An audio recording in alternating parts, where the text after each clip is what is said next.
Hello friends, welcome to my channel pi plus, जहाँ हम करेंगे कॉम्प्लेक्स टॉपिक्स को simple. If you are new to my channel then please subscribe and press the bell icon so you don't miss any of my videos. And let's get started.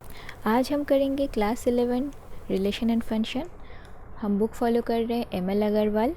Exercise है exercise 2।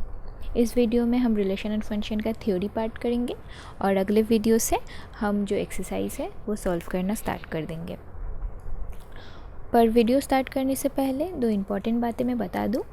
पहली, हम complex number और quadratic कर रहे थे इससे पहले, तो उन्हें भी हम साइमल्टेनियसली कंप्लीट कर देंगे। और दूसरी बात, हम एक हफ्ते से वीडियोस अपलोड नहीं कर पाए क्योंकि मैं थोड़ी बीमार थी, पर अभी मैं ठीक हूँ, तो अब हम फिर से रेगुलरली वीडियोस अपलोड करेंगे। तो आप मुझे इस वीडियो के कमेंट सेक्शन में ज़रूर बताइए कि आप कौन से चैप्टर को कर रहे हैं, तो उस हिसाब से हम डिसाइड कर पाएंगे कि हम अगला कौन सा चैप्टर करें। और अगर आप हमारे टेलीग्राम ग्रुप के पोल में हिस्सा लेना चाहते हैं तो इस टेलीग्राम ग्रुप को ज़रूर ज्वाइन कीजिए। टेलीग्राम ग्रुप का नाम है पाई प्लस हेयर। इसके लिंक भी आपको डिस्क्रिप्शन बॉक्स में मिल जाएंगी। ठीक है, तो चलिए स्टार्ट कर देते हैं। पहली बात, रिलेशन का मतलब क्या होता है। रिलेशन का मतलब आप सबको पता है।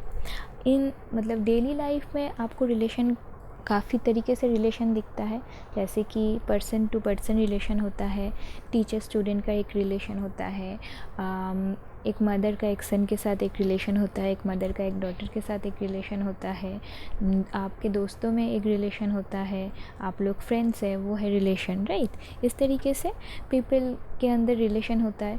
उस तरीके से जैसे लिविंग थिंग्स के अंदर रिलेशन है, उसी तरीके से नॉन लिविंग थिंग्स के अंदर भी बहुत सारे रिलेशन होते हैं।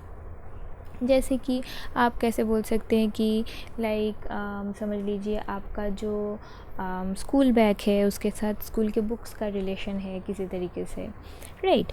उसी तरीके से मैथमेटिक्स में भी बहुत सारे रिलेशन होते हैं। तो किस तरीके से रिलेशन होता है, जैसे कि मैथमेटिक्स में किसी भी दो नंबर के अंदर बहुत तरीके से रिलेशन हो सकता है। जैसे एक नंबर दूसरे नंबर का स्क्वायर हो सकता है, वो एक रिलेशन है। जैसे कि 2 का स्क्वायर है 4, तो 2 और 4 के बीच में रिलेशन क्या हो गया, 4 है 2 का स्क्वायर, वो है उन दोनों के बीच का रिलेशन। उसी तरीके से समझ लीजिए अगर आप 10 का मल्टीपल लेंगे तो 20 है 10 का मल्टीपल। सो 20 और 10 के बीच में क्या रिलेशन है कि 10 और 20 मतलब 20 10 का मल्टीपल है, या 30 10 का मल्टीपल है, तो 20 30 10 का मल्टीपल है, ये इनके बीच में रिलेशन, राइट। उसी तरीके से काफ़ी वे से आप जिस तरीके से समझ लीजिए दो चीज़ को कनेक्ट कर सकते हैं। दो चीज़ को जिस कंडीशन में आप कनेक्ट कर रहे हैं वो है उनके बीच का रिलेशन।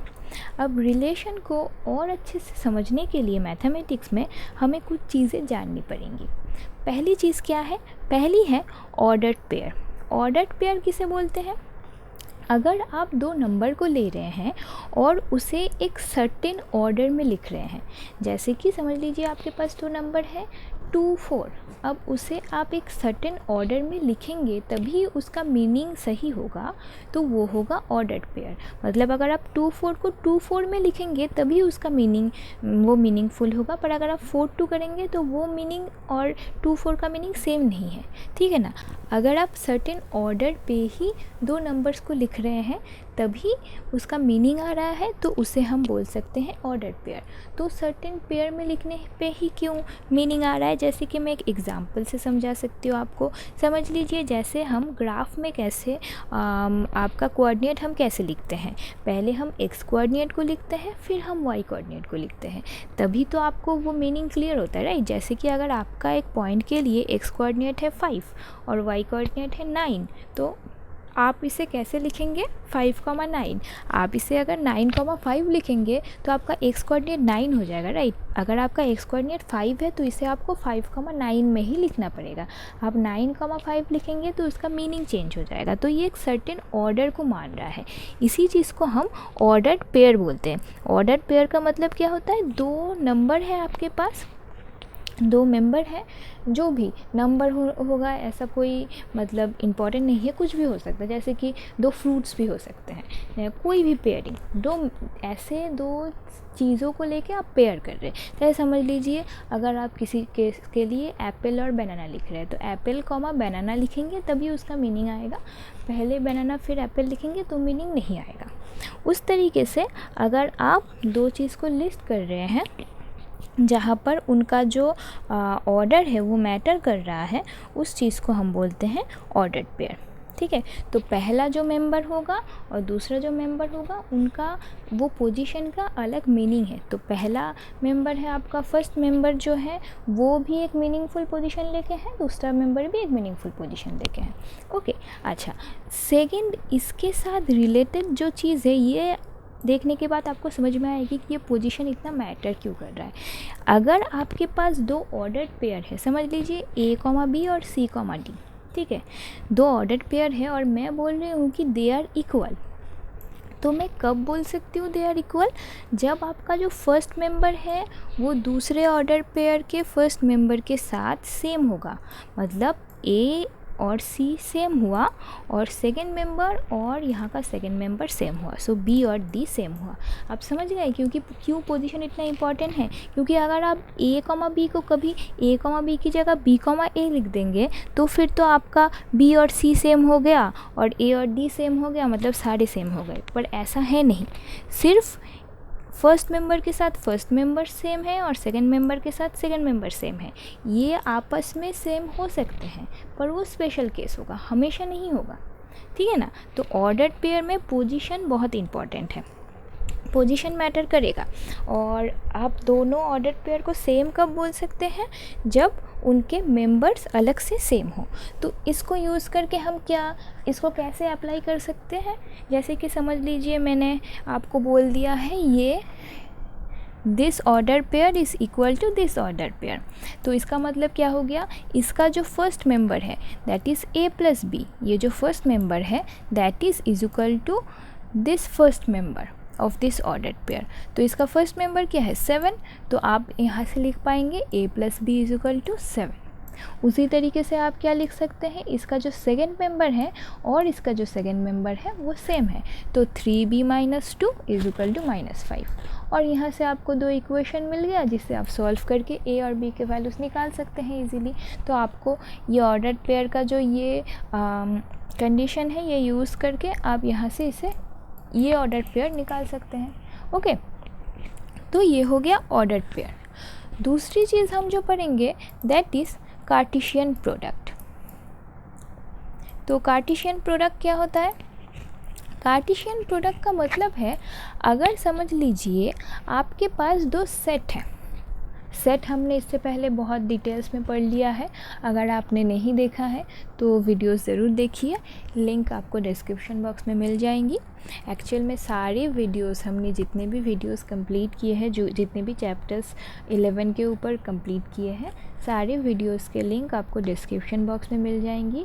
काफ़ी केसेस में स्टूडेंट्स मुझे मैसेज करते हैं कि उनको नहीं मिल रहा है वीडियो, तो आप हमारा प्लेलिस्ट सेक्शन ज़रूर चेक कीजिए। प्लेलिस्ट में सब कुछ अपडेटेड होता है कि जो जो एक्सरसाइज हमने किया है हमने प्लेलिस्ट में करके रखा है ताकि आपको ढूंढने में प्रॉब्लम ना हो। ओके, अच्छा, सो जहाँ मैं बोल रही थी कि the Cartesian product of two sets, तो आपके पास दो सेट है X एंड Y, जिसके जितने भी समझ लीजिए आपके पास एलिमेंट है, उनका अगर आप ऑर्डर्ड पेयर बनाएंगे तो आपको जो कार्टेशियन प्रोडक्ट मिल रहा है, जो आपका और एक बड़ा सा जो सेट बन रहा है ना, उसी चीज़ को हम बोलते हैं कार्टेशियन प्रोडक्ट। कैसे? मैं समझाती हूँ, एक एग्ज़ाम्पल से हम समझते हैं, फिर डेफिनेशन को फिर से समझेंगे। समझ लीजिए आपके पास X है A, B, C, ये एक सेट है जिसके 3 एलिमेंट है A, B, C, और Y है 1, 2, 3, हो सकता है ना। अब मुझे X और Y का कार्टेशियन प्रोडक्ट चाहिए, मतलब मैं क्या करूँगी? X क्रॉस Y जो आप कर रहे हैं कार्टेशियन प्रोडक्ट, इसके जितने भी एलिमेंट्स हैं और इसके जितने भी एलिमेंट्स हैं सबके हम ऑर्डर्ड पेयर लेंगे। तो कैसे लेंगे? पहला, इसका जो पहला मेंबर है उसे लेंगे। ओके, पहला मेंबर ले लिया, इसके सारे जो मेंबर्स है इनको सेकेंड मेंबर बना के हम ऑर्डर पेयर बनाएंगे, जैसे A,1, A,2, A,3। ओके, तो पहला एलिमेंट आप x से ले रहे हैं और दूसरा एलिमेंट आप y से ले रहे हैं, क्योंकि x क्रॉस y है। ओके, अब एक इसका जो पहला मेंबर था उसके लिए हो गया। अब दूसरे मेंबर के लिए लीजिए B,1, B,2, B,3। उसी तरीके से C,1, C,2, C,3।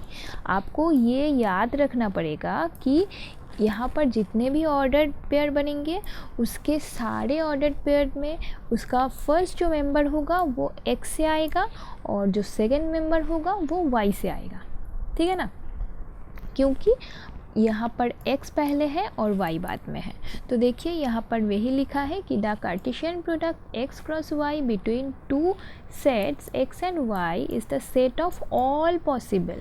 जितने भी पॉसिबल हो सकते हैं सारे आपको लिखने हैं, एक भी नहीं छोड़ने हैं। Of all possible ordered pairs with first element from x and second element from y। तो फर्स्ट एलिमेंट x से आएगा और सेकेंड एलिमेंट y से आएगा। तो इसे ऐसे लिख सकते हैं x, y, जहाँ पर x belongs to capital X and y belongs to capital Y। Capital X and capital Y दो सेट्स थे। अब यहाँ से आप देख सकते हैं कि अगर आपके पास, जैसे कि इसमें से वेरीफाई करके आप देख सकते हैं कि ये कंडीशन भी सेटिस्फाई होता है। अगर आपके पास जो x सेट है उसका एलिमेंट अगर नंबर ऑफ़ एलिमेंट्स nx है और y सेट का नंबर ऑफ़ एलिमेंट्स ny है, तो कार्टेशियन प्रोडक्ट का एलिमेंट आपको इन दोनों को मल्टीप्लाई करके मिल जाएगा। तो देखिए यहाँ पर नंबर ऑफ़ एलिमेंट्स x के कितने हैं, 3 है, यहाँ पर भी 3 है। तो आप यहाँ पर देखिए आपको 9 कंपोनेंट्स मिल रहे हैं, 1 2 3 4 5 6 7 8 9। अगर यहाँ पर 2 हो जाता तो 6 मिलते हैं। ठीक है ना। अच्छा, ये तो हमने कर लिया अगर आपके पास x क्रॉस y है। उसी तरीके से और एक एग्जांपल कर लेते हैं। देखिए यहाँ पर अगर यहाँ पर आपके पास a और b गिवन है और आपको b क्रॉस a ढूंढना है, a क्रॉस b नहीं। ये आपको ध्यान में रखना होगा, a क्रॉस b और b क्रॉस a में डिफरेंस है। तो b क्रॉस a में हम कैसे करेंगे, अभी हम b के एलिमेंट्स को फर्स्ट मेंबर लेंगे ऑर्डर्ड पेयर में और a के एलिमेंट्स को सेकेंड मेंबर लेंगे। इतना ही आपको ध्यान में रखना है और सारे पॉसिबल ऑर्डर्ड पेयर्स आपको बनाने हैं। जैसे कि b का है फर्स्ट एलिमेंट 5, तो 5 लेके 5, 1, 5, 2, 5, 3, 5, 4, उसके बाद 7 की तरह उसी तरीके से 1 2 3 4 के साथ ऑर्डर्ड पेयर, उसके बाद 9 के साथ 1 2 3 4 के साथ ऑर्डर्ड पेयर। देखिए कितने एलिमेंट्स हो गए, यहाँ पर 4 है, यहाँ पर 3 है, तो 3 × 4 कितने होने चाहिए, 12। तो आपके पास कितने हैं, देखिए 1 2 3 4 5 6 7 8 9 10 11 12। Okay, I hope you understood today's topic. If you have any doubts, questions or suggestions, do comment below or email me. And if you like my work, don't forget to like my videos.